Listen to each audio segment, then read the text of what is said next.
Bertolt Brecht era también el nombre de mi colegio secundario y primario. Bertolt Brecht.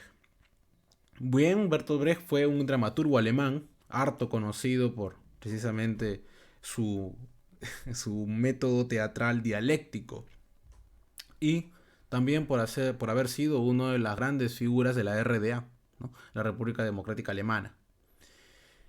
En ese sentido, pues Brecht, recordemos, es aquel que precisamente lo que hace es inaugurar su obra dramática Madre Coraje en la República Democrática Alemana, obviamente con Stalin, ¿no?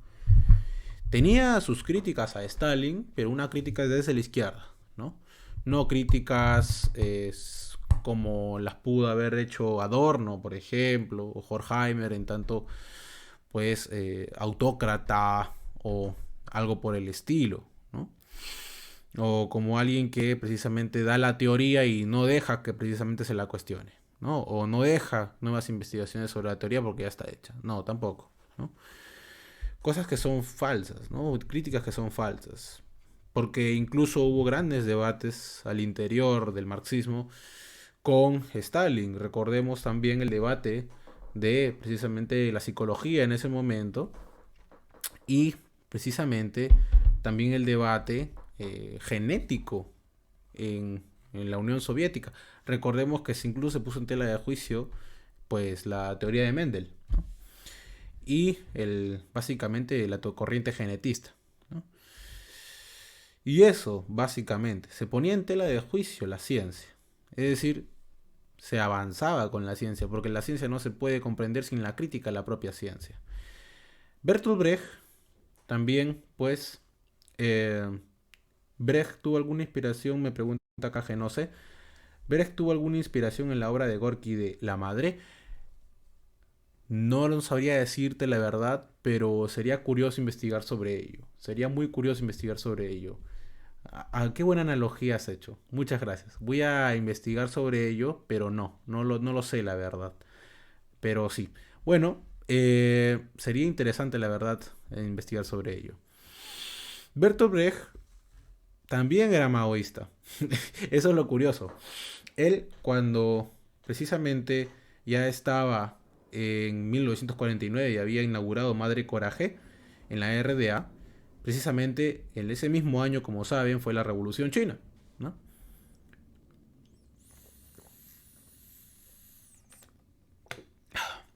Perdón, ahí fue la Revolución China en ese año. Y es ahí donde Brecht, precisamente lo que dice a unas cartas a su amigo, que tiene pensado la posibilidad de poder establecerse en la China popular. ¿Por qué? Porque según él, pues la obra sobre la contradicción de Mao Zedong había pues esclarecido y perfeccionado su dialéctica. También recordemos que en sus obras dramáticas, ¿no? Había colocado ya esta, estos conceptos que inaugura de alguna forma, bueno, que reformula de alguna forma Mao, porque ya estaban en Hegel, sobre la contradicción principal y las contradicciones secundarias. Ese es el método dialéctico precisamente en el teatro que inaugura Bertolt Brecht. Y pues eso se convierte en la fuerza motivadora y en la justificación estético-social de su labor.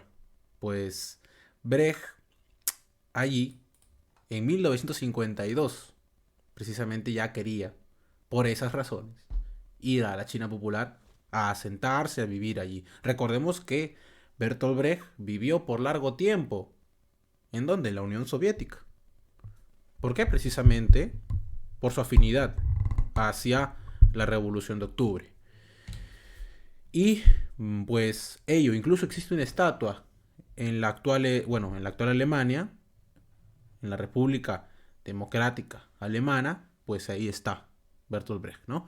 Él se instaló en Berlín Oriental, recordemos, en 1949. Y también recordemos, Bertolt Brecht traduce una obra de Mao Zedong titulada Pensamientos al sobrevolar la Gran Muralla. Y también en el 49, año de la Revolución China, escribe lo siguiente. En el transcurso de todas estas semanas, siempre ha estado en el fondo de mi mente el triunfo de los comunistas chinos, que modifica por completo el rostro del mundo. Es una idea siempre presente, que me ocupa cada tantas horas. Eso menciona Bertolt Brecht a la hora de referirse a China, ¿no? Y pues esa parte, esa escritura viene del 18 de enero de 1949, es una carta, ¿sí? Ahí Bertolt Brecht, bueno, además de elogiar la Revolución China, pretende, precisamente como ya les había mencionado, asentarse ahí. Pero ¿qué ocurrió? Que, bueno, según el Partido Comunista Chino, habían cuestiones en sus obras primeras, no en sus obras últimas, que ya se definió como marxista-leninista, ¿no? Y presto a la agitación y propaganda. Ahí es donde el Partido Comunista Chino menciona que hay unos cuestionamientos en sus obras, hay cuestiones en sus obras que no terminan por convencer.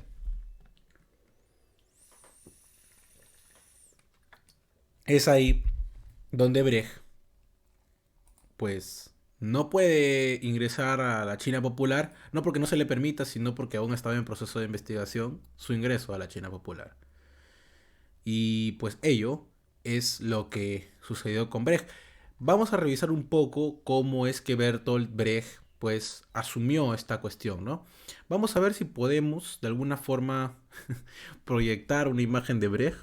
Por favor, por favor que no se me vaya al tacho Twitch como la otra vez, aunque no lo sé la verdad, pero bueno, vamos a verlo por aquí para que esté un poco más estético Twitch, ¿no? A ver. Vamos a ponerlo por aquí. Ajá. No. Editar, chatear, juego. No, mejor no, mejor no. Ahí nomás, seguimos hablando así nomás. Ya me estoy mareando. Y la última vez todo salió mal. ¿Sí? Bien, como seguía mencionando, Bertolt Brecht en su primera etapa, vamos a describir su primera etapa. Bertolt Brecht tenía una crítica nihilista a la sociedad burguesa, tal como podrían hacerlo los irracionalistas respecto de la sociedad de clases, de la sociedad de comercio.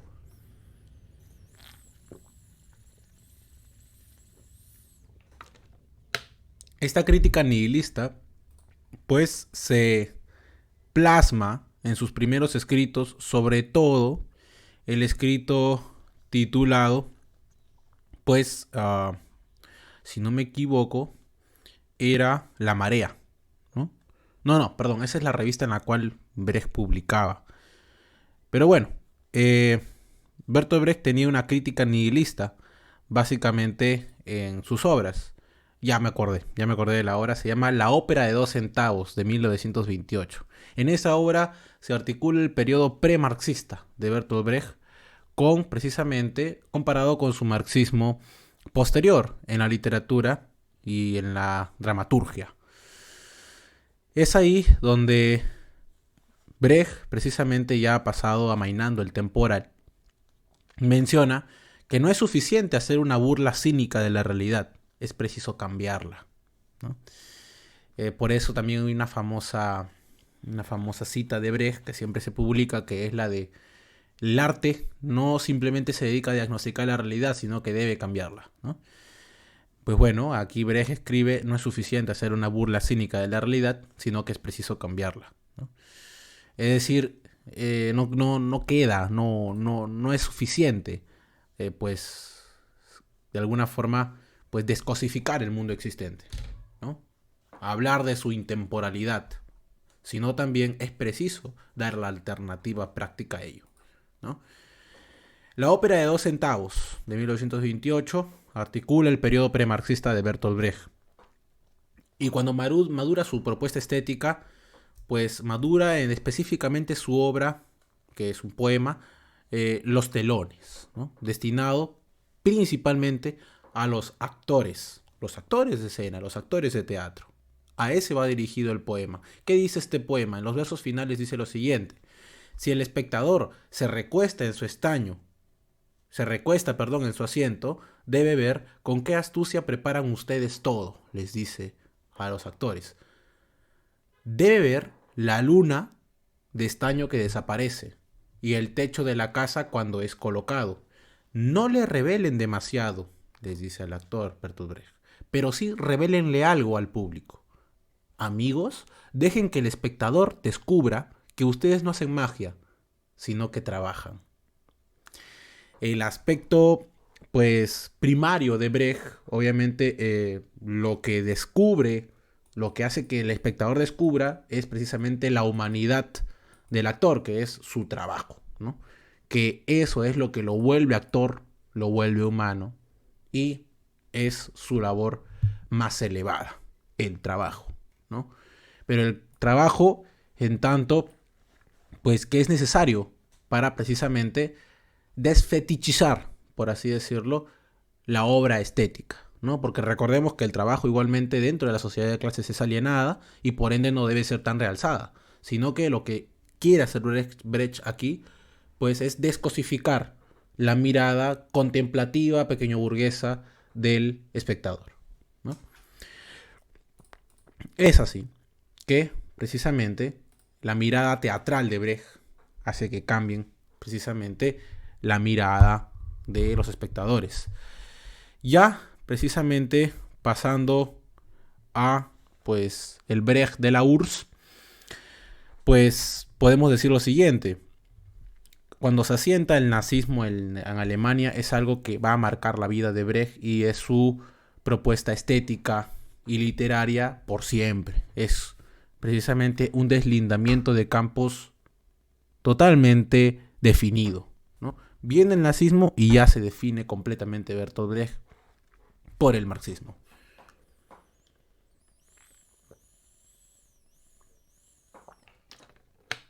Bien, ¿qué podemos decir de esta etapa?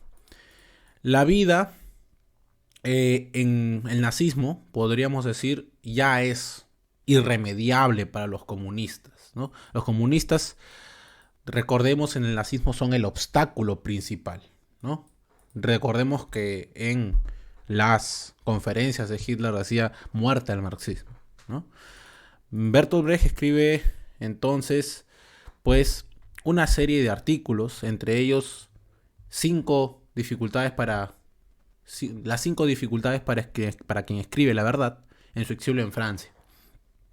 Pero antes de ello, escribe también La Medida, ¿no? Esa obra que expone la necesidad del partido y las exigencias de su funcionamiento bajo condiciones clandestinas externas. Obviamente la obra es prohibida y Brecht es acusado de alta traición. El 28 de febrero del 33, la familia de Brecht parte al exilio. Y bien, escribe básicamente escritos antifascistas en un largo periodo y precisamente también se publica Madre Coraje, que es una obra, bueno, vamos a decirlo así, antibelicista.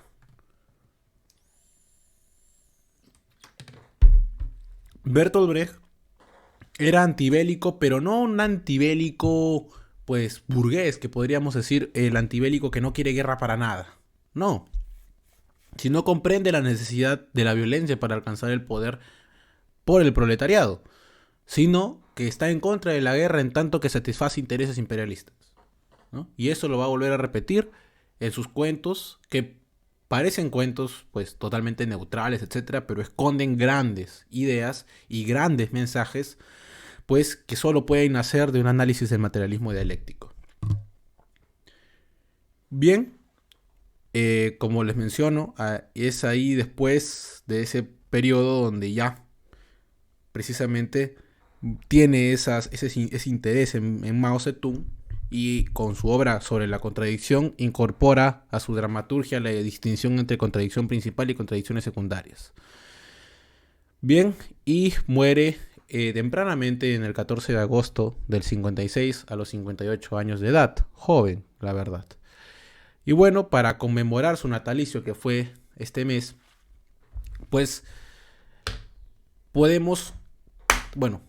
voy a relevar 2 obras que a mí me han gustado en lo personal más que otras. ¿Cuáles? Bueno, las siguientes. No sé si se me detuvo el chat, no estoy leyendo sus comentarios, pero bueno. aquí, bueno, yo tengo la versión de Alianza Editorial, narrativa completa Bertolt Brecht, relatos de 1927 a 1949.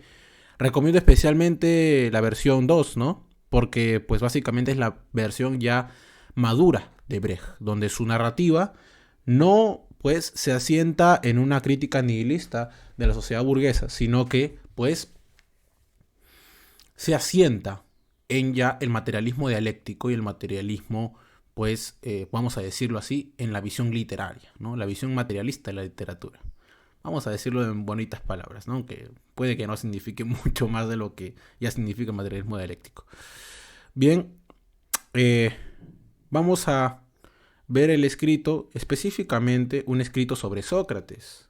Luego vamos a ver las 5 dificultades para quien escribe la verdad, que está muy ligado también a este escrito, que este es el que más he resaltado porque hay una, bueno, para mí hay una continuación, ¿no? Entre la una y la otra. ¿Cómo se llama la obra que vamos a ver? La herida de Sócrates se llama, ¿sí?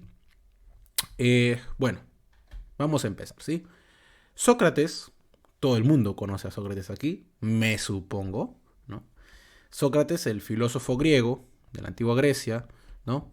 Recordemos que pues en esas épocas para redirigirse a la Grecia antigua, pues eso ya estaba copado por el nazismo. Incluso el nazismo tenía pues una propaganda exhaustiva, sobre todo con Horacio, ¿no? Recordemos Horacio que decía, morir por la patria es un bien tan elevado, ¿no? Que precisamente todo el mundo debería hacer, ¿no? Básicamente eso. Creo que era así, si no mal recuerdo. Ya. Acá lo acabo de ver. Es dulce y honroso morir por la patria, decía Horacio. A lo cual Bertolt Brecht critica bastante este tipo de, obviamente, de propaganda nazi, ¿no? Bien, la herida de Sócrates. Este cuento, que lo recomiendo muchísimo, es muy jocoso. Es muy bonito también. Y el mensaje principal de este cuento es el decir la verdad. Principalmente decir la verdad cueste lo que cueste. Cuesten burlas, cuesten cuestionamientos, cueste la dignidad de uno mismo. ¿Sí? Sócrates, precisamente aquí Bertolt Brecht recrea la etapa de Sócrates el guerrero, ¿no?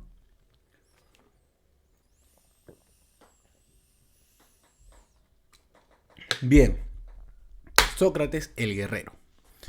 Sócrates, recordemos, el filósofo griego, había tenido un papel protagónico, bueno, no protagónico, que estoy hablando, tenía un papel en la guerra contra Persia. Y básicamente de eso habla Platón en sus cartas, en la carta novena, principalmente. Bien, allí es donde se sitúa Bertolt Brecht para poder hacer la herida de Sócrates, ¿no? ¿En qué consiste el cuento? En lo siguiente. Vamos a pasar a explicarlo. Obviamente les recomiendo principalmente leerlo directamente a Bertolt Brecht, porque él lo relata mucho mejor. Yo solamente voy a dar un pequeño resumen. Ocurre que, pues, se comienza Bertolt Brecht mencionando que precisamente Sócrates estaba ya en la guerra con Persia, cuando, pues, él, bueno, hace una descripción un poco jocosa mencionando que el escudo era más angosto, lo que sería él mismo, porque él era gordito, ¿no? A través del escudo se podía ver su grasa corporal, ¿no? Es así, precisamente, que menciona que, pues, Sócrates, al momento de ir a la guerra, siempre estaba en la retaguardia o lo mandaban a la cocina. Porque básicamente él era un hombre, pues, lamentablemente gordito y que no podía, pues, estar en primera línea de batalla, ¿no? Es así que, dispuestos a luchar, los atenienses van hacia el punto precisamente de ataque, ¿no? Y Sócrates, ya al dirigirse a la retaguardia, se queda entre arbustos de agujas. Así es, arbustos de agujas, arbustos que pues se te hinca y se te incrusta en el cuerpo cualquier cosa que sea de ahí, peor que el cactus, y ya no te puedes mover, ¿no? Y se te queda una herida que te puede obviamente afectar, ¿no? Infectar. Es así que Sócrates, supuestamente, en la guerra, al volver, pues ya no podía regresar a la retaguardia, estaba en la primera línea, ¿no? Y estaba con la aguja ahí en los pies. Se le había incrustado en el pie derecho una aguja por estar en este arbusto espinado. Bien, aquí es donde pues Sócrates se ve solo y tiene que luchar solo contra los persas, ¿no? Así que vienen dos persas básicamente y pues él libra la lucha, ¿no? Uno por uno. A quien sea, ¿no? Tiene su espada y le da a quien sea. Entonces los persas, los dos persas que estaban ahí, se van y pues Sócrates, en la desesperación de, pues obviamente, está en la lucha contra Persia y está solo, empieza a gritar a los demás, ¿no? De alguna forma, que no estaban allí, a los atenienses guerreros que no estaban allí, diciéndoles, vamos, ya están, pues, ya se están retirando, son pocos, vamos a por ellos, sigue con la caballería, etcétera, etcétera.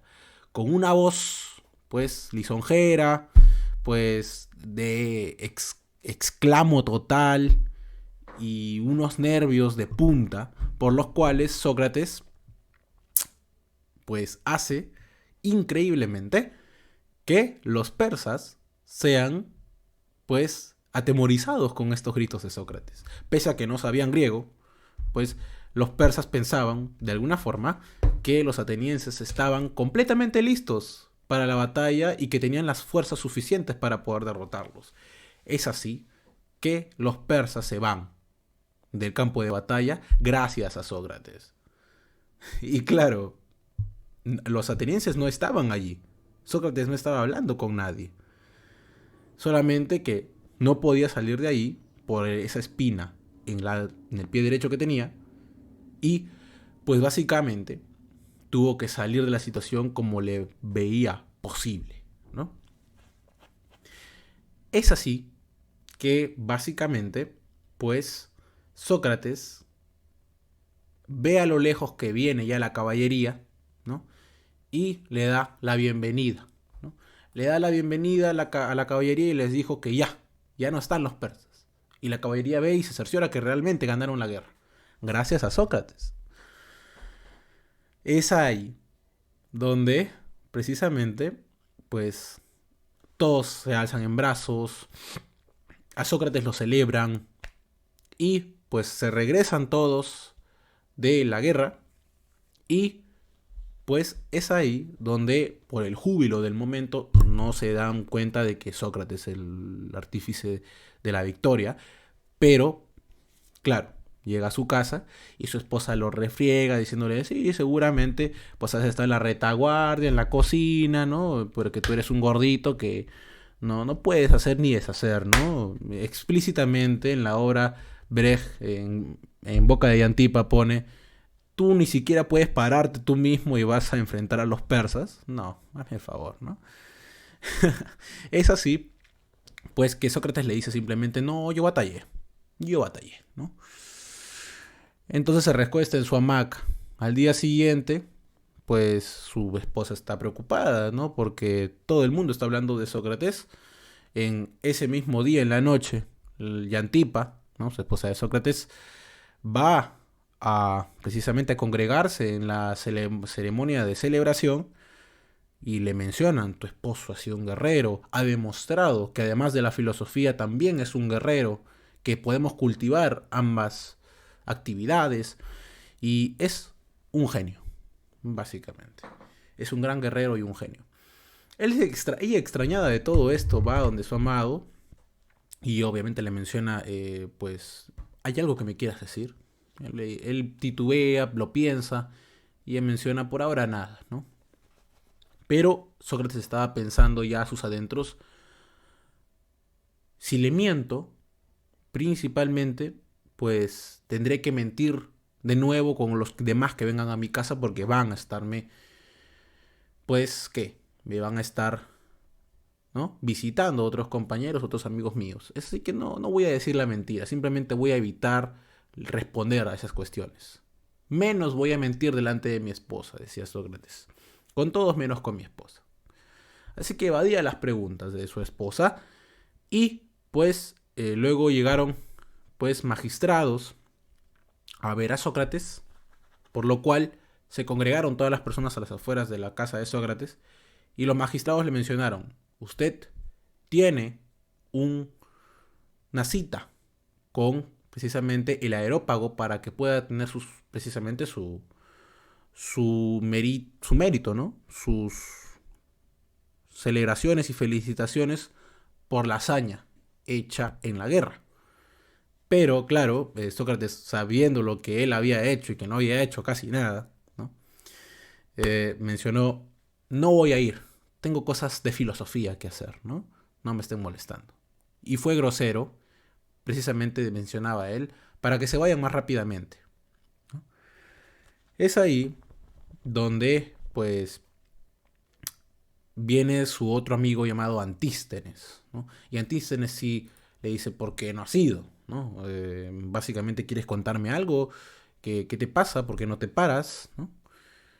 Y su esposa también se había percatado de que no se paraba de hace tiempo, ¿no? Pero la cuestión es que Sócrates no quería decir la verdad. ¿Por qué? Porque él ya en la noche de la celebración, ¿no?, del triunfo de Atenas sobre Persia, pues había percatadose de que habían carcajadas, ¿no? Carcajadas dirigidas, obviamente, ¿no?, hacia él, básicamente. Un momento.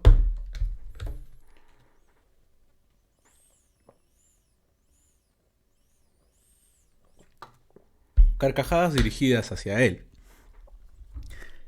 Es entonces que él se puso a pensar y dijo: vaya, si yo digo la verdad, si yo digo que en efecto se me trabó el pie en una aguja y no hice más que hacer la pantomima de que pues habían más soldados, pues voy a hacer el hazme reír de todo Atenas, más de lo que ya soy.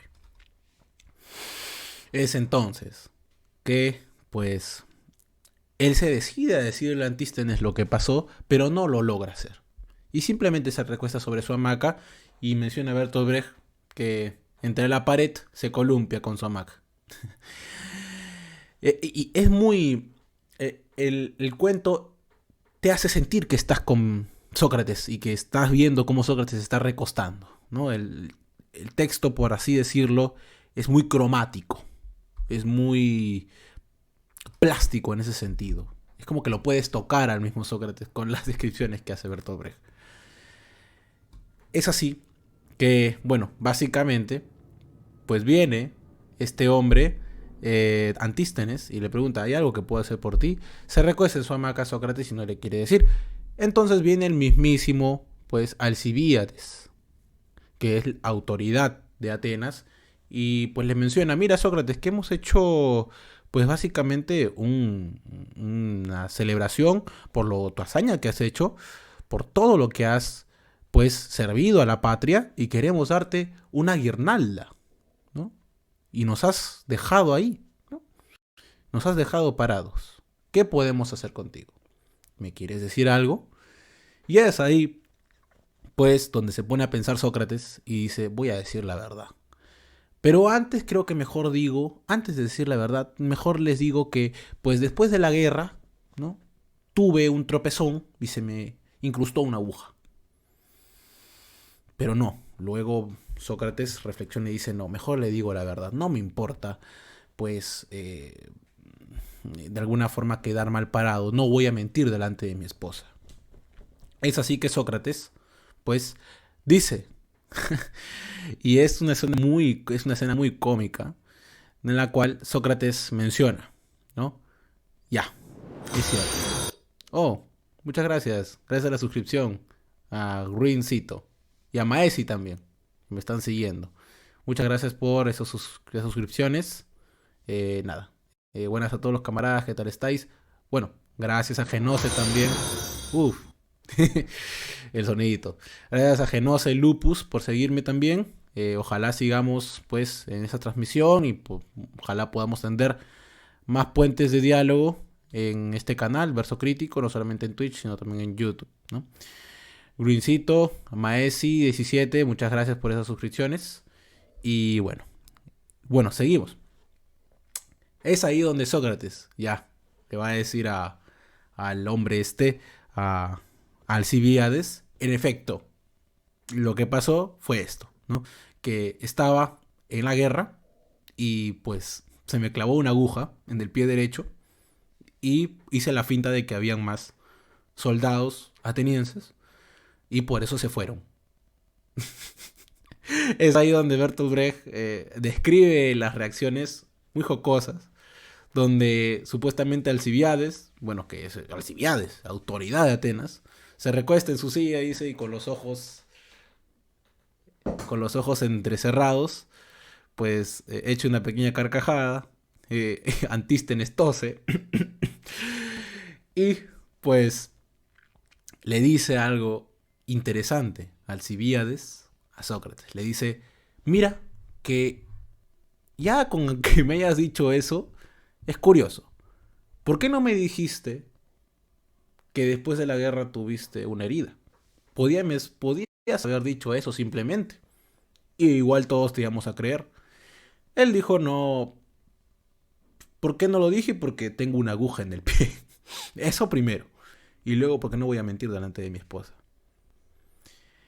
Y luego, pues, dijo que, pues, bueno, Alcibiades ya directamente le dice, mira, yo te iba a dar una guirnalda en la ceremonia del aerópago, pero, mira, no traje mi corona de príncipe, pero la tiene mi siervo. Pero si lo hubiera traído yo ahorita, yo te daba mi corona a ti. Así termina el cuento. Muy bonito. Ahí es donde, bueno, su esposa va y le dice, ah, ya, bueno, eso era lo que pasó, ¿no? Te voy a limpiar los pies. Te hubiera dado una infección. Y él dice, mínimo me hubiera dado una infección.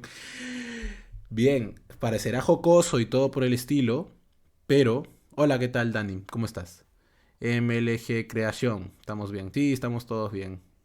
Bien, es ahí donde, pues básicamente, el mensaje principal del cuento, la herida de Sócrates, es la verdad. ¿Por qué la verdad simplemente y así, ¿no? Toda una verdad abstracta. No es una verdad abstracta. Recordemos que Brecht escribe en ese contexto del nazismo. Brecht menciona que precisamente detrás de este cuento hay que hay una preocupación por decir la verdad. Si tú temes decir la verdad, ya sea porque se burlen de ti, ya sea por lo que vas a decir, se van a burlar irremediablemente de ti, ya sea porque incluso te pueden matar, ya sea porque incluso pues perderías el prestigio y serías el hazmerreír de toda una ciudad. El decir la verdad pues es mucho más gratificante que todo eso. Y al final del cuento nos hace pensar que decir la verdad nos da un beneficio mayor, como lo es la corona del Alcibiades. Pero hablando de la verdad y ya habiendo contado este cuento de Sócrates, vamos a la obra de Bertolt Brecht, donde ya obviamente ya no se refiere precisamente a la verdad de aquí por allá, sino la verdad revolucionaria, ¿no? Pero también ya para comentar algunas cosas sobre esta cuestión de la herida de Sócrates, este cuento, aquí pues Bertolt Brecht sigue acercándose al cuento mediante una metodología dialéctica, en tanto de que pues él menciona en un apartado del cuento que yo no estoy yo no estoy a favor de la guerra al fin y al cabo. Yo simplemente me defendí porque es simplemente una guerra entre precisamente dos estafadores, 2 mafiosos, 2 precisamente autoridades, ¿no? Dice algo así. Mejor voy a citar directamente lo que dice Bertolt Brecht. Dice: era justo defender la ciudad si la atacaban, pues de lo contrario uno quedaba expuesto a grandes contratiempos. Pero, dice Sócrates, ¿por qué atacaban la ciudad? ¿Por qué los armadores, viñeros y traficantes de esclavos establecidos en Asia Menor habían puesto miles de obstáculos a los armadores, viñeros y traficantes de esclavos oriundos de Persia? Vaya motivo. Es decir, Sócrates se pregunta, ¿por qué atacaban la ciudad? Porque estos viñeros, etcétera, están precisamente están atacando la ciudad, ¿no? O sea, los armadores, viñeros y traficantes de Asia Menor, es decir, de Atenas, están poniendo obstáculos a los armadores, viñeros y traficantes de Persia. O sea, entre dos, ¿no? Obviamente entre dos comerciantes, entre dos negociantes, que están poniendo a los soldados en guerra, ¿no? Es básicamente la visión también materialista, ¿no? Se están disputando dos imperialismos, por así decirlo. El directo, Arián, ¿qué tal? ¿Cómo estás, Arián? Sí, se va a guardar para YouTube, ¿no? Obviamente no todo, sino las partes que estoy hablando de Brecht, porque ya hablé de una cuestión muy... ya sabes lo que he hablado, pero eso es lo que vamos a poner en YouTube, lo menos censurable, ¿no? Además porque estoy con un proceso horrible que sigue y me van a citar en abril, ¿no? Pero bueno, ahí está esa cuestión. Dice también, ya, eso primero, ¿no? Que es una lucha entre dos naciones, que básicamente es una lucha entre dos clases dominantes. Y luego menciona Bertolt Brecht en boca de precisamente Sócrates, si no mal recuerdo. Está por aquí. Vamos a ver, déjenme un minuto. Ah, sí. Dice en boca de Sócrates. No, perdón. Como narrador. Después de una victoria, hasta los de abajo eran partidarios de la guerra. Al menos mientras se daban cuenta de que, para ellos, no había mucha diferencia entre victoria y derrota. Y esto es, básicamente, lo que Brecht está metiendo en el cuento, ¿no? ¿Quién es la clase que, aunque haya guerra o no haya guerra, igual es explotada y mísera en la sociedad de clases? El proletariado, la clase más baja. O sea, Bertolt Brecht nunca se desliga ni en estas cuestiones tan pequeñas de estos cuentos, nunca se desliga de esa visión materialista. Bien, hemos dicho que, de nuevo, el relato que he comentado es La herida de Sócrates. Está en narrativa completa, Bertolt Brecht, Alianza Editorial, relatos pues de 1927 al 1949, ¿sí? Pueden conseguirlo en EPUB libre, ¿no? O pueden conseguirlo en físico en Alianza Editorial, ¿no? Les recomiendo más en físico, pero bueno, eso. Ahora vamos a verle el problema de la verdad, ¿no? Hemos mencionado que en La herida de Sócrates el problema principal es que la verdad, aunque tengas perjuicios a nivel de toda una ciudad, a pesar de que precisamente pueda hacer el hazmerreír de toda una ciudad y la verdad sea dolorosa, ¿no? Y pues difumine un mito, debe ser dicha, ¿no? Sobre todo, y esto es lo más interesante del cuento de La herida de Sócrates, Sócrates es alguien por el cual es alguien que puede decir la verdad, es alguien que descubre la verdad, es alguien que en sus manos tiene precisamente la potestad de decir la verdad y aquel que puede difundirla, ¿no?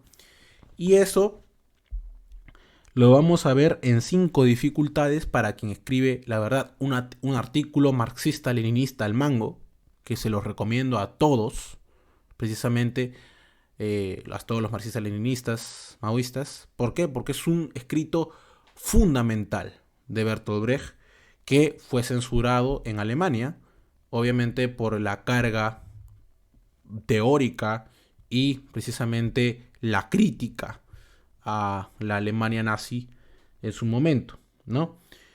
Pero escribe con tal actualidad Bertolt Brecht que no puede ser pasado por alto, ¿no? Bertolt Brecht en este escrito pues nos señala bastantes cuestiones sobre cómo reprime básicamente el fascismo a pues quien dice la verdad. Para situarnos en 5 dificultades hay que ver, ¿no? Estamos en el nazismo. Estamos en un régimen fascista o nazi. En la dictadura del capital financiero, como diría Georgi Dimitrov, ¿no? Si estamos en la dictadura del capital financiero, el nazismo o el fascismo, ¿podemos decir la verdad? Es una pregunta interesante que Bertolt Brecht contesta resumidamente. No se puede. Pero es necesario intentar precisamente transmitirla, pues hacer de esta verdad que se materialice, ¿no? Y podremos resumir todo este ensayo, podemos resumirla en la frase de Marx que dice, la teoría se materializa en las masas. Eso es básicamente lo que menciona Bertolt Brecht en este escrito, ¿no? La teoría solo se puede volver poder material en tanto que se adueña de las masas, ¿no? Eso, básicamente. Pero igual vamos a hacer un breve repaso de este escrito. Recordemos 5 dificultades para quien escribe la verdad. Bien, vamos a ir al prólogo, ¿sí? En esta conmemoración del natalicio a Bertolt Brecht, ¿no? Dice, la primera versión de este artículo apareció en el diario parisino, realizado en alemán por exiliados alemanes, y el 12 de diciembre de 1934 se apareció bajo el título de Dichter sollen die Wahrheit schreiben. Los poetas han de contar la verdad. La versión final del ensayo de Brecht fue publicada en la revista antifascista Unsere Zeit en abril de 1935. En 1938 el ensayo fue reeditado, ¿no? Menciona Brecht, quien hoy pretenda combatir la mentira y la ignorancia y escribir la verdad, debe superar, cuando menos, 5 dificultades. Debe tener el valor de escribir la verdad, primero, aunque en todas partes la sofoquen. La sagacidad de reconocer la verdad, aunque en todas partes la desfiguren. El arte de hacerla manejable como arma, otro, y el juicio de escoger aquellos en cuyas manos resultará más eficaz la maña de propagarla entre estos. Un momento. Otra vez la Ircote de Newcastle, sí. ¿Verdad? ¿Volvió? Ya volvió, gente. Bueno, es que tenía Google ahí también prendido y como que mi computadora es un poco una carcacha, ¿no? Pero bueno, ole. sigamos. Bien, ¿qué decía Bertolt Brecht? ¿Qué tal Newcastle? ¿Cómo estás? Bien, como decía Bertolt Brecht, asimismo, bueno, ya mencioné esa parte. ¿En qué me quedé? Bueno, voy a volver todo de golpe, ¿ya? Muchos que son perseguidos pierden la facultad de reconocer los propios defectos. La persecución parece la más grave injusticia. Los perseguidores, ya que persiguen, son los malvados. Ellos, los perseguidos, son perseguidos por su bondad. Pero esta bondad fue golpeada, vencida, esposada. Luego era bondad débil, defectuosa, insostenible, que no contaba, porque no es lícito, admitir como propia de la bondad la debilidad. Como se admite que la lluvia debe ser mojada. Decir que los buenos fueron vencidos, no por buenos, sino por débiles, requiere valor. A eso se refiere con tener el valor de decir la verdad, ¿no? El valor de decir la verdad es grandísimo, porque requiere de la autocrítica severa a los errores que tenemos precisamente como movimiento. Es así, por ejemplo, que en San Marcos el error de que hayan capturado, tiene que ser precisamente depositada en esos sectores aventureristas, reaccionarios y espontáneos, precisamente, y ellos, por haber sido perseguidos y por haber sido encarcelados, no ha sido porque son los buenos y punto, sino porque han sido los débiles también. Eso hay que precisamente recapitular, ¿no? Porque bajo un estudio riguroso, bajo una táctica rigurosa, podemos también, ¿qué? Podemos evitar también falencias a futuro, podemos evitar pérdidas. Pero es más fácil decir, bueno, nos vencieron porque, bueno, yo fui el bueno, ¿no? Y no es así, tampoco. Bien, otra vez la DIRCOTE, dicen por acá. Bueno, poco valor también, dice Brecht, se necesita en cambio para lamentarse, en general, de la maldad del mundo, del triunfo de la brutalidad y para sacudir la amenaza que flota sobre el espíritu, cuando se vive en una parte del mundo en que eso aún se permite, ¿no? Y bueno, eso básicamente. Y dice, solo exteriormente, menciona Brecht, encuentran verdadero solo cuanto les suena bien. Si la verdad tiene que ver con cifras, con hechos, si es cuestión árida, cuyo hallazgo exige pena y estudio, entonces no les corresponde. Nada tiene que los embriague. El mal que sufren es no saber la verdad. Y aquí se refiere a quienes no estudian el materialismo dialéctico, precisamente. ¿Por qué digo esto? Porque más adelante lo va a decir. Dice, ¿cuál es la segunda dificultad que atraviesa aquel que escribe la verdad? Aquel que escribe la verdad, ¿cuál es el primero? Perdón, ¿cuál es la segunda dificultad? La sagacidad de reconocer la verdad, ¿no? Ahí creo que se puede ver bien. La sagacidad de reconocer la verdad. Allí ya Brecht entra de lleno y dice, la verdad es el marxismo. La verdad es reconocer el cambio en la sociedad y el cambio en la naturaleza. Menciona Brecht, sin dejarse turbar por los potentados, por no menos imperturbables para oír los gritos de quienes sufren la violencia, avanzan vendiendo sus imágenes. Precisamente dice, ya que es difícil reconocer la verdad que por doquier sofocan, muchos creen que escribirla o no escribirla es problema de carácter. Creen que basta el valor nada más de decir la verdad y olvidan la segunda dificultad, encontrar la verdad.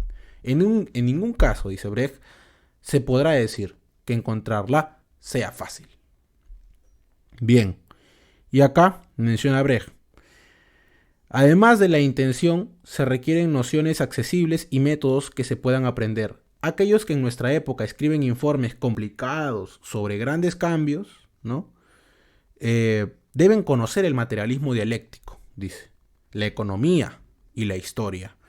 Son nociones adquiribles en los libros mediante enseñanza práctica, aun cuando no sea inmediata la aplicación necesaria. Y bien, eso menciona Brecht en reconocer la verdad. Eso precisamente hay que generar en las personas, en la conciencia. Saber reconocer que el materialismo histórico, la economía y la historia deben ser pieza fundamental para el análisis de la sociedad y alcanzar la verdad. ¿Y por qué precisamente el conocimiento del marxismo? Precisamente porque no podemos precisamente anotar pequeños hechos, pequeñas acciones, sino tener la mirada en conjunto, una mirada dialéctica, una mirada en la totalidad, sumergirnos en la totalidad de la situación. No podemos, por un lado, también mencionará Brecht, criticar el fascismo mientras estamos a favor del capitalismo. Porque son caras de la misma moneda. Es solamente la barbarie hecha carne, cuando ya se ha consumado precisamente las relaciones de competencia en el sistema capitalista, ¿no? Dice Brecht, la persona que anota solo pequeños hechos no está en capacidad de hacer manejables los problemas de este mundo, pero la verdad tiene este fin y ningún otro. Aquella persona no está a la altura de escribir la verdad, ¿no? Y listo. En cuestiones de esta verdad, dice, cuando se busca es bueno tener un método, pero se puede encontrar aún la verdad sin un método y hasta sin buscar. En esta forma casual quedará, sin embargo, casi excluida la posibilidad de representar la verdad, de tal manera que los hombres, gracias a tal representación, sepan cómo deben obrar.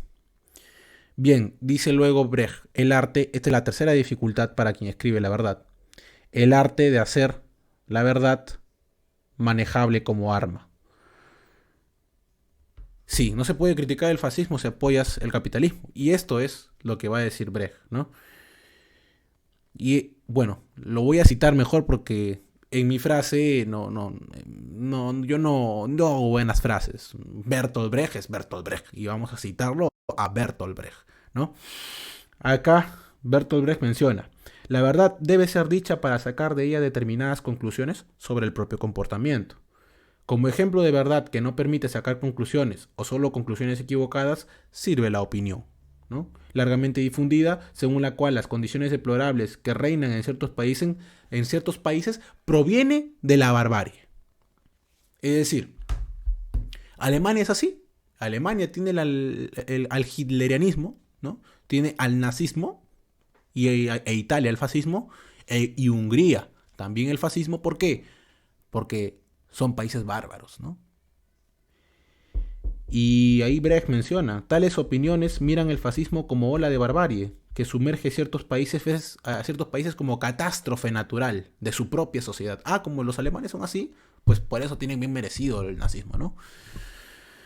O como los estadounidenses son así racistas, pues bien hecho que tengan así un sistema, ¿no? Racista, ¿no? De alguna forma, pues esa discriminación sistemática en Estados Unidos de aquella época, ¿no? Bien, dice Brecht.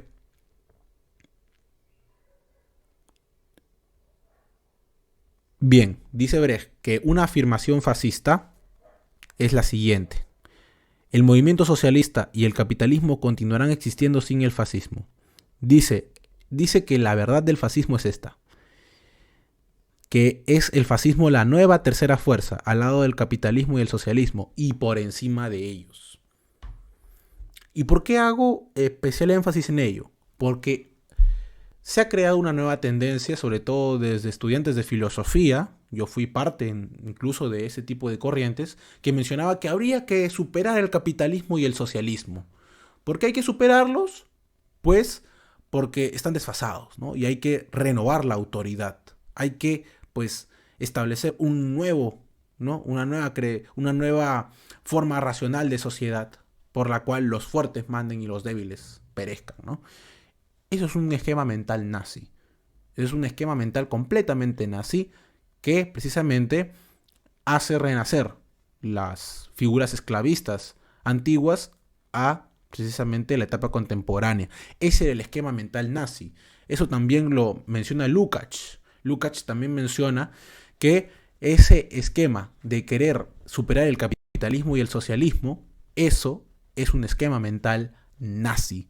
En tanto de que precisamente el fascismo, ¿no? En tanto de que considera que el socialismo ha sido creado por la fría y calculadora razón, a la par que el capitalismo, tiene que ser superada esa razón, ¿no? Y hay que poner por encima de ello la voluntad. Es decir, lo que Lukács dice en su tesis es que el irracionalismo es un precedente oficial del nazismo. Sin él no hubiera existido el nazismo. Esa también es mi posición, básicamente a la que llegué. Yo estudié a Nietzsche, acá que Genose me ha preguntado por qué me suena a Nietzsche. Porque básicamente Nietzsche, aunque suene duro, es un antecedente claro del nazismo. También Michel Foucault se desliga de la dialéctica, ¿no? Bueno, nunca fue alguien que haya estado pegado a la dialéctica. Michel Foucault menciona que precisamente en las relaciones jerárquicas hay una cuestión de poder, una voluntad sobre otra, y eso incluso se genera en los partidos, ¿no? Y que en el partido la forma jerárquica también es una forma de remedar las relaciones de poder, ¿no? Pero bueno, y el irracionalismo, si bien es cierto, pues genera el fascismo y es un antecedente claro del fascismo, no todo irracionalismo es fascismo. ¿no? Eso ya lo menciona Adorno, ¿no? Pero incluso el mismo Lukács lo desarrolla también así. Bien, y en esa línea va Brecht, ¿no? Bertolt Brecht menciona: según esta opinión, el fascismo es la nueva tercera fuerza al lado del capitalismo y el socialismo, y por encima de ellos. Por tanto, no solo el movimiento socialista, sino también el capitalismo continuarían existiendo sin el fascismo. Esta es, evidentemente, una afirmación fascista, una capitulación ante el fascismo. Y dice algo Brecht, ahora sí, sobre lo del fascismo y el capitalismo. Dice lo siguiente Brecht: el fascismo es una fase histórica, ¿no? El fascismo es una fase histórica en la cual entró el capitalismo, y por lo mismo es algo viejo y nuevo a la vez. En los países fascistas, el capitalismo no existe sino como fascismo, y el fascismo no puede ser combatido sino como capitalismo, como la forma más escueta, más descarada, más opresiva y engañosa del capitalismo. Esto lo dice en el capítulo El arte de hacer la verdad manejable como arma en 5 dificultades para quien escribe la verdad. Dice esa frase de Brecht, dice Newcastle, toma más sentido luego de saber que Mises militó en un partido fascista. Claro. Sí. Bueno, eso básicamente Stalin mencionaba algo curioso al respecto, ¿no? En lo cual coincide perfectamente con Marcuse. Menciona Stalin que básicamente el fascismo, ¿no?, es aquella fase del capitalismo en la cual pues se va contra su propia cultura, ¿no? Es decir, que pues el capitalismo lo que hace es disolver sus propios órganos democráticos para poder él sobreponerse ante una posible revolución. Y pues básicamente disuelve la democracia parlamentaria. Marcuse menciona, el capitalismo en la etapa del fascismo se va contra su propia cultura, contra la democracia liberal. Bueno, básicamente ello, ¿no? Brecht va en esa línea. Brecht, que bueno, era muy amigo de Walter Benjamin en la escuela de Frankfurt. ¿Cómo dice? Y acá reitera Bertolt Brecht, y esto está para citar, ¿no? Bertolt Brecht, que lo alzan muchos institucionales. Bertolt Brecht es como un Vallejo. Todo el mundo lo realza institucionalmente, pero en realidad es alguien que perfectamente podría ser encarcelado si es que lo que dicen acá, lo que Bertolt Brecht dice en esta obra, lo dice cualquier otra persona. Podría estar encarcelado. Miren lo que dice aquí. Bertolt Brecht menciona: ¿cómo alguien que quisiera combatir el fascismo podría decir la verdad sobre él si no quiere decir nada contra el capitalismo que lo engendra? ¿Cómo convertir en practicable esta verdad?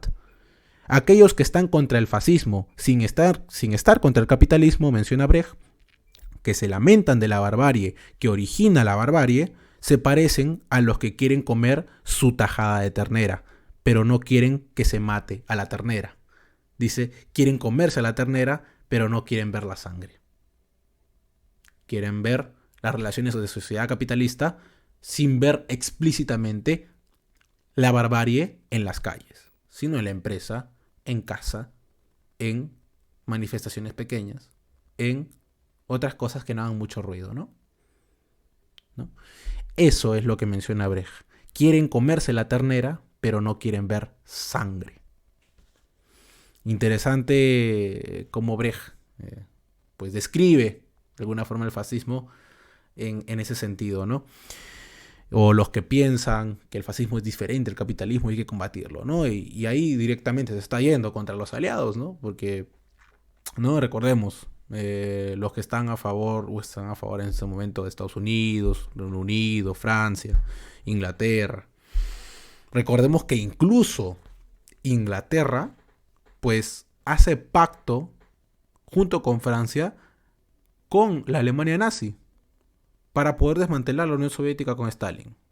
Por eso Stalin hace el pacto Molotov-Ribbentrop, para que precisamente no se consuma ese pacto, los pactos de Múnich con Hitler y Inglaterra y Francia para ocupar la Unión Soviética. Era una estrategia táctica, básicamente, ¿no? Y eso, en ese sentido va Brecht. Dice Brecht también respecto a los que ven el fascismo de esa forma, basta que el carnicero se lave las manos antes de llevar la carne. No están contra las relaciones de propiedad que causan la barbarie, sino solo contra la barbarie, contra sus consecuencias, contra sus efectos. No van a la causa, el capitalismo. Protestan contra la barbarie en países donde existen precisamente las mismas relaciones de propiedad, pero donde los carniceros se lavan aún las manos antes de servir la carne. Donde, precisamente, en la democracia burguesa, se mata a dirigentes precisamente sindicales, a dirigentes comunistas, se los encarcela, pero no se hace mucho eco de eso, ¿no? Así que se lavan un poco las manos antes de ello, ¿no? Cuando precisamente se lavan las manos y no son tan verídicos a sus intereses de clase, ¿no? Dice, dice Lolita, buena contra la barbarie, pero no contra las causas. Así es, Lolita 30, gracias por tu asistencia. Sí, es exactamente lo que menciona Bertolt Brecht, ¿no? Como ya ven, Bertolt Brecht es totalmente duro en esta cuestión y adopta la postura del marxismo, el materialismo dialéctico. Por eso es meritorio y perentorio hacer una relectura de Bertolt Brecht y una conmemoración a su figura. Y también zafarlo de pues, las reivindicaciones posmodernas que se le dan a Bertolt Brecht, ¿no? También dice, algunos países están en capacidad de mantener sus relaciones de propiedad con medios menos brutales que otros. Dice, la democracia presta tales servicios para los cuales otros necesitan usar la violencia. Garantiza la propiedad de los medios de producción. Es decir, que el fascismo necesita violencia porque está en un contexto histórico que básicamente no permite a la sociedad capitalista continuar si no es a través de una violencia abierta y bárbara, ¿no? Y pues por ello se da en los países la brutalidad del nazismo, no porque precisamente sean así o porque su cultura sea así o asá, sino porque básicamente se merecen, ¿no? Bueno, la burguesía precisamente cree que merece superponerse a todos esos derechos que antes pregonaba, los derechos humanos, derechos civiles, el individuo, etcétera, etcétera, ¿no? Y Bertolt Brecht menciona también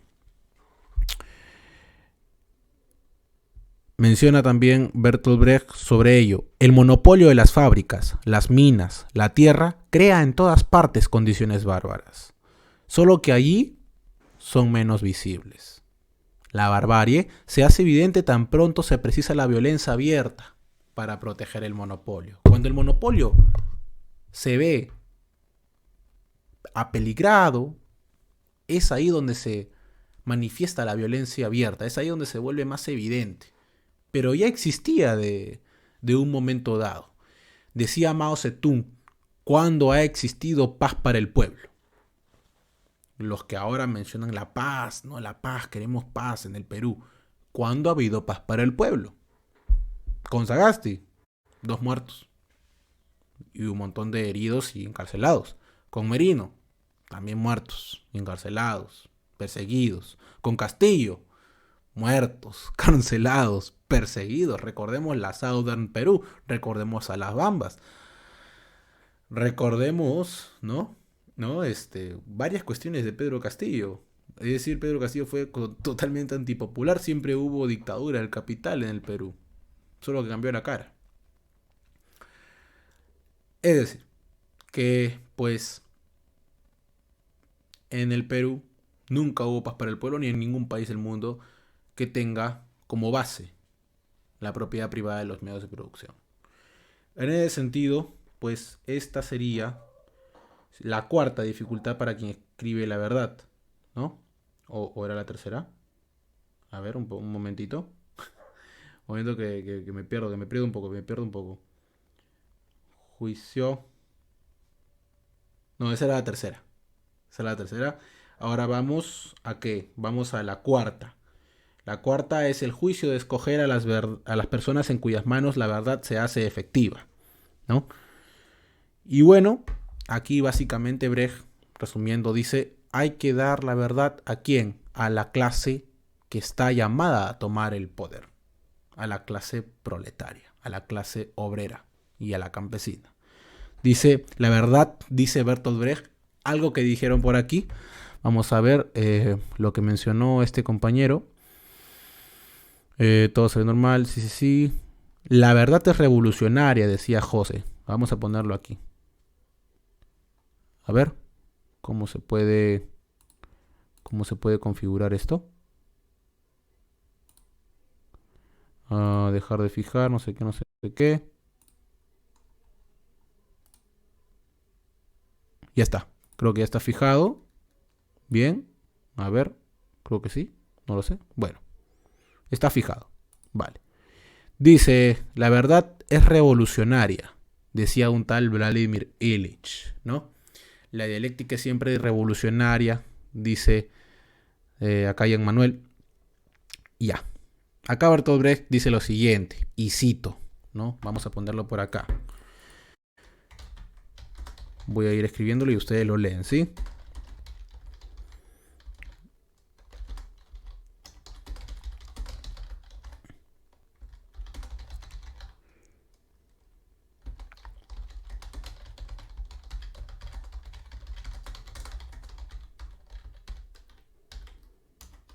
Ahí está.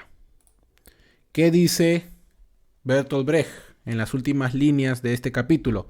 La verdad es combativa. No solo combate la mentira, sino a determinadas personas que la propagan. Ahí está. De ahí sale esto de la verdad es combativa, ¿no? Bertolt Brecht, ¿quién diría? Dice, lo que comúnmente se oye está dicho en tono débil. Sobre todo, bueno, acá hace una crítica Bertolt Brecht a nosotros. Los que, bueno, hacemos agitación y propaganda, intentamos hacer un trabajo político. Bueno, acá Bertolt Brecht dice, no hagan propaganda donde el proletariado se vea tan, ¿no? De alguna forma tan mal, ¿no? De alguna forma vemos la publicidad, ¿no?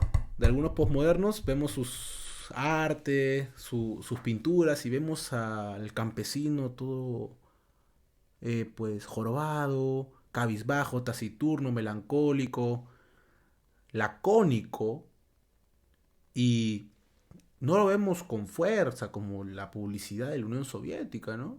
El obrero más grande que el capitalista y aquel que está en sus manos el porvenir y dirige la planificación social. No, acá vemos a un obrero, a un campesino cabizbajo, ¿no? Derrotado. No, hay que cambiar esa estrategia. La verdad, el juicio de escoger a las personas en cuyas manos la verdad se hace efectiva, se llama este capítulo.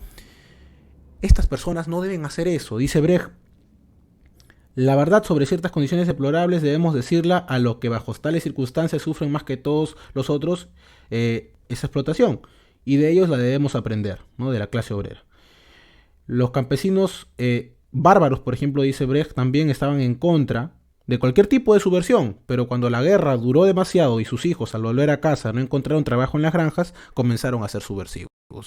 Y ahí dice Brecht lo que les estaba mencionando, es importante para quienes escriben encontrar el tono justo para decir la verdad. Dice, lo que comúnmente se oye está dicho en tono débil y lamentoso, de personas incapaces de matar una mosca, ¿no? Quien lo oye, encontrándose en la miseria, se siente más miserable, pues. Obvio. Tenemos que hacer una propaganda más fuerte para el proletariado. Una propaganda que lo realce en su lucha. No que lo haga más miserable, no que lo haga ver como el derrotado, como el vencido. ¿Desde cuándo eso es favorable para el proletariado? Por ahí siempre veo también, ¿no? Siempre vemos en las charlas académicas de universidades que se habla sobre, no sé, el movimiento campesino, ahí se ve un poco los campesinos arropados y todo eso. No, el campesino es fuerte, luchador, democrático, completamente a entregar su vida por la causa. ¿Por qué lo ponemos de esa forma? Yo también me preguntaba. Pero Bertolt Brecht acá menciona, para propagar esa verdad hay que eliminar ese tipo de cosas, porque ese es el reconocimiento de la sociedad capitalista a la clase explotada, ¿no? A ver qué dicen por acá. ¿Qué dicen por acá? A ver, ¿qué han estado comentando? A ver, un momentito. Dice Cifuentes. Qué buena esta. Cifuentes, Cacash, Camacho, Caballero, el Curwen, ¿no? Son los únicos miembros del Consejo Periodístico que no adoptan el discurso reaccionario, ¿no? Miembros del Consejo Periodístico que no adoptan el discurso reaccionario. Mención al lugar de la memoria. Sí. El LUM, ¿no? El LUM, lugar de la memoria, ¿no? E inclusión social. Ese es básicamente su papel del LUM, ¿no? Dice discursiva democrática al servicio del capital financiero. Eso es cierto. Discursiva democrática al servicio del capital financiero. A la burguesía le encanta ese tipo de propagandas, ¿no? Por ejemplo, a eso no solamente hay que ver, precisamente comparar la publicidad del Frente de Defensa del Pueblo de Ayacucho y compararla con qué. Compararla con, no sé, con un evento académico de cómo oprimen a las sociedades, ¿no? Y ahí los campesinos arropados, chiquitos, temblorosos, tímidos, aquellos que no matan ni una mosca, eso hay que desecharlo completamente, hay que criticarlo también en las publicaciones, incluso de redes sociales, ¿por qué no? ¿No? Y bueno, eso básicamente. La verdad es combativa, no solo combate la mentira, sino a determinadas personas que la propagan. Así termina este capítulo. Y luego ya vamos a, si no me equivoco, la quinta dificultad para quien dice la verdad y combate la mentira. Dice, luego nos catalogan de y panorama vendrán. Sí, sí, sí, sí. Sí, hay que tener cuidado con eso también. Hay que ser tácticos a la hora de difundir la verdad, ¿no? Pero, pues, la barbarie, como dice Bertolt Brecht, se hace evidente tan pronto se quiere proteger el monopolio. Los que han muerto en Perú, los ya 60 muertos, han muerto por decir la verdad. Es decir, hay que reflexionar más eso. Hay que reflexionar la herida de Sócrates.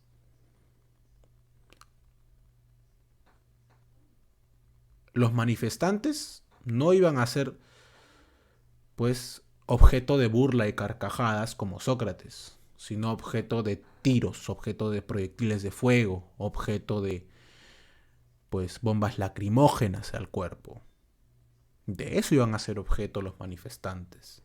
Y sin embargo, se atrevieron a decir la verdad, así como Sócrates precisamente con ¿quién? Con Alcibiades le dice, yo te daría la corona de mi reino. Y ahora mismo ellos están haciendo historia. Aún después de muertos, ni la muerte los ha vencido, como diría una canción muy bonita, ¿no? Bueno, también está la quinta dificultad para quien escribe la verdad. Ahí está. La maña de propagar la verdad entre muchos.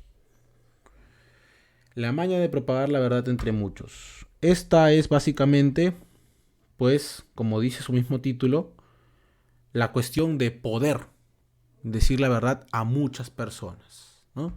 ¿Y cómo? Acá dice Brecht, en lugar de decir ciudadanía hay que decir pueblo. En lugar, precisamente, de decir lo que sería, pues, suelo, hay que decir propiedad territorial. Es decir, hay que saber cómo manifestar la verdad y propagarla entre muchos, ¿no? Decirla fría y claramente. Voy a leer los comentarios, a ver, ya que ya terminamos 5 dificultades para quien escribe la verdad.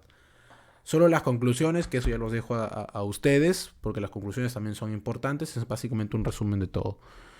Dice Genose, para que nuestros familiares digan que está... Dice Jean Manuel, la primera condición subjetiva se cumplirá cuando estos cuatro se vuelven reaccionarios. Sí. Sí. Bueno, básicamente ello, ¿no? Les recomiendo de nuevo la obra de Bertolt Brecht. Lo voy a poner aquí en la pantalla.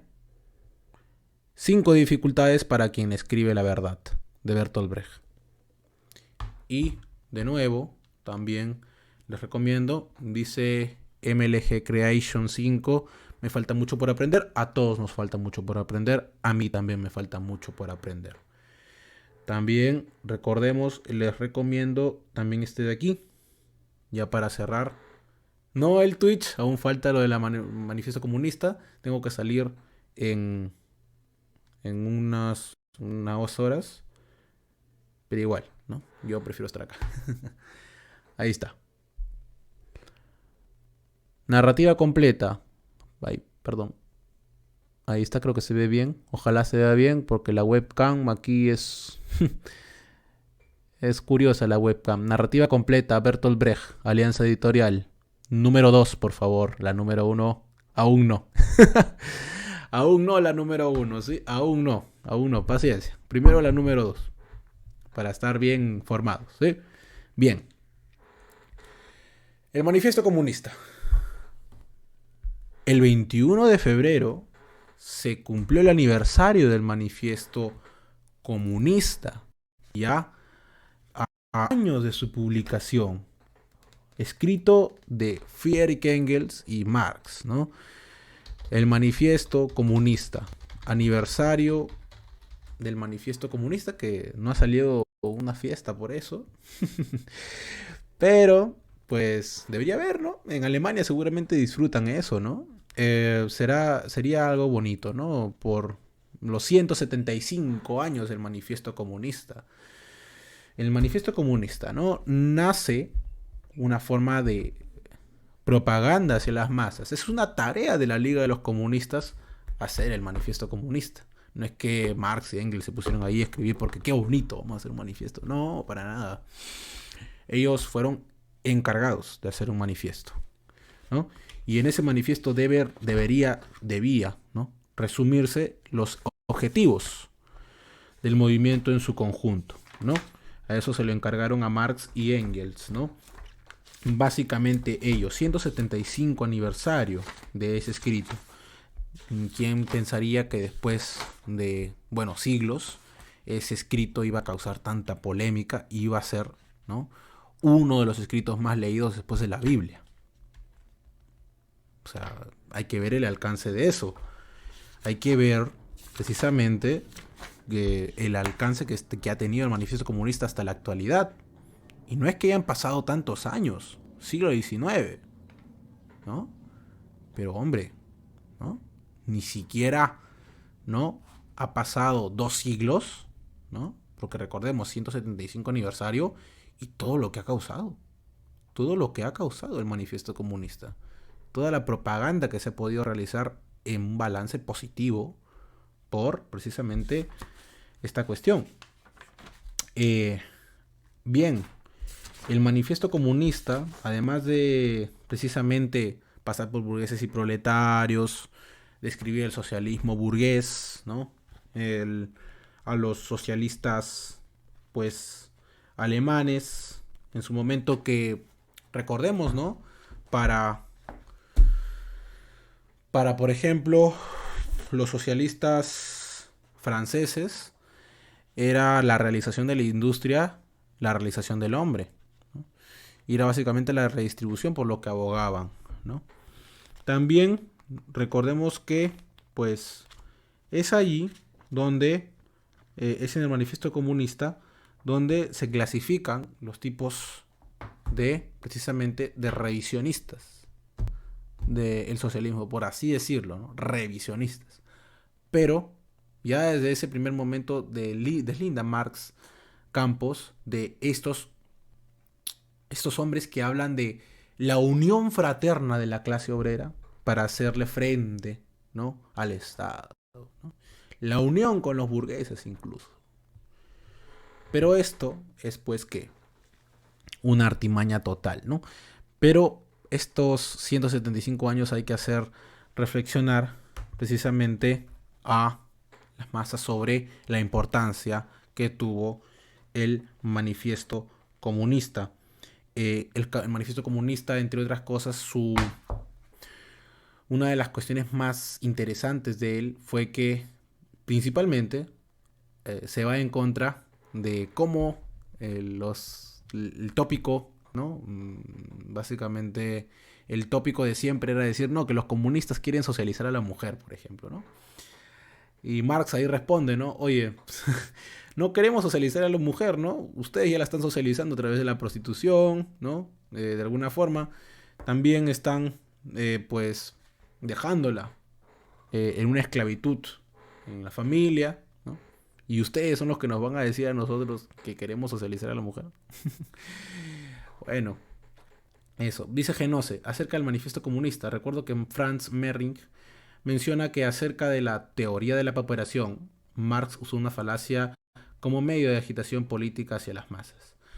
No, ¿por qué no puede ser una falacia? Principalmente porque, pues, allí Marx habla de una pauperación del proletariado creciente, cosa que se está, incluso hasta ahora, pues, comprobando. Recordemos. Vamos a hacer unos datos que lo podemos ver en el índice de Gini. ¿Cuánto fue el incremento de la productividad industrial desde los 80 hasta el día de hoy? Se duplicó. ¿Cuánto aumentó precisamente el salario en promedio de los 80 hasta el día de hoy? Nada. Se mantuvo constante. Y cuando se mantiene constante, obviamente no se está viendo la posibilidad de que el PBI baja, de que la producción industrial, la producción nacional crece, ¿no? El PBI, no baja, sino sube, porque claro, los índices de crecimiento económico cada vez suben más, pero el salario se mantiene constante. Y eso revela que, precisamente, ¿no? Al ser más caras las cosas, no puedes comprar las mismas cuestiones, no puedes adquirir más cosas y, por ende, hay una pobreza relativa cada vez más creciente. Y esto incluso ya lo veía Marx en su juventud. Marx, incluso cuando ya era jovencito, veinteañero, él decía, ya, puede haber pauperación del proletariado absoluto y relativo. El relativo, ¿cómo se manifiesta? Imaginemos, ¿no? Bueno, Marx ponía el ejemplo de la India, pero vamos a poner el ejemplo de, no sé, un ejemplo más primitivo y burdo, que sería el ejemplo del rey, ¿no? Dicen muchos, ahora tenemos mucho más que el rey, hace muchos años, ya. Pero, pues, ahora, ¿cuántas cosas necesitamos para poder, precisamente, no solamente existir como personas, sino desarrollarnos en la sociedad? Más cosas que lo que podría tener un rey hace muchos siglos, ¿no?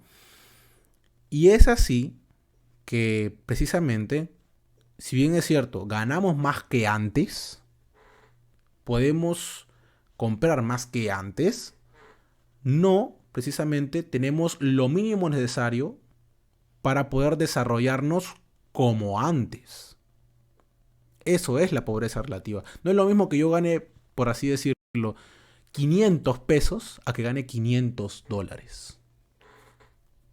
Es una comparación ello. Pero la pauperación relativa se está dando también. Es decir, solamente hay que ver cómo nuestros padres sí puedan acceder incluso a salud o educación gratuitas y pues fondos de pensiones pues normales, ¿no? Ahora que tenemos una sociedad cada vez más privatizada, ¿no? Donde las AFP son más que obviamente un fondo de pensiones, que incluso si hay fondos de pensiones cada vez se vuelve pues terrible, ¿no? Por ejemplo, hablando de Perú, hay una ley llamada la ley no me acuerdo cómo se llamaba esta ley, pero pues básicamente esta ley A19990, la ley 19990 pues hace que los trabajadores asalariados que pues en la época de Fujimori estaban pues básicamente ganando una cierta cantidad, se les reduzca hasta el mínimo de 800 soles. ¿Por qué? Porque simplemente el Estado tenía que desfalcarse. Y hasta ahora, pues un familiar mío sigue teniendo este problema, ¿no? Y eso que estaba lejos de ganar esa cantidad, ¿no? Pero en tanto que era asalariado, por así decirlo, se proletarizó, por así decirlo, ¿no? Porque ahora sus hijos tienen que trabajar, ya no alcanza tanto para poder subsistir, etcétera, etcétera. Así que no, la pauperación creciente del proletariado sí existe, pero hay que ver en qué forma se está dando, ¿no? No es una pauperización absoluta en tanto de que el obrero gana menos, gana menos absolutamente, ¿no? Sino que en las condiciones que va creciendo el capital, ¿no? Las condiciones mínimas en la sociedad burguesa, precisamente los medios necesarios cada vez le son menos accesibles al proletariado, ¿no? En una pauperización relativa creciente. En ese sentido, la actualidad del manifiesto comunista es ese. Pero también hay que ver la cuestión de que básicamente lo que se escribe en el manifiesto comunista no es aplicable a día de hoy porque Marx estudia en el manifiesto comunista Alemania en unas condiciones dadas. Incluso llega a decir en cartas que lo dicho por el manifiesto comunista, estas